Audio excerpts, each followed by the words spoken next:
Pregnancy के दौरान महिलाओं को कई तरह की हेल्थ से जुड़ी प्रॉब्लम का सामना करना पड़ता है। बॉडी में हो रहे तमाम तरह के बदलावों की वजह से उन्हें कई तरह की बीमारियां भी सामने आती हैं। प्रेगनेंसी में महिलाओं का इम्यून सिस्टम काफ़ी कमज़ोर हो जाता है।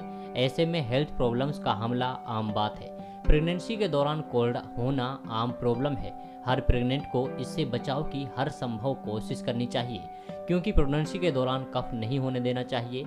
अपनी नाक को बार बार साफ जरूर करें, जिससे कंजेशन नहीं हो।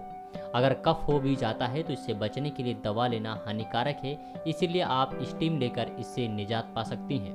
कोल्ड होने पर नींद आना थोड़ा मुश्किल हो जाता है, इसलिए आपको लेटकर थोड़ा आराम करना चाहिए और हल्की सी झपकी लेने की कोशिश करें। लेटने के बाद अगर सांस लेने में समस्या हो रही है तो कुछ तकिए की मदद से आप आरामदायक स्थिति में लेट सकती हैं। इससे आपको आराम मिलेगा। जुकाम की शुरुआत से पहले गले में दर्द होना आम बात है, इसके लिए चाय सबसे अच्छा विकल्प हो सकती है। इसमें आप अपनी सुविधा अनुसार शहद भी मिला सकती हैं। इसके अलावा आप थोड़े से गर्म पानी में नमक मिलाकर गरारे भी कर सकती हैं। इससे गले में दर्द में आराम मिलेगा। Cure and health desk report. Subscribe and press the bell icon for latest update.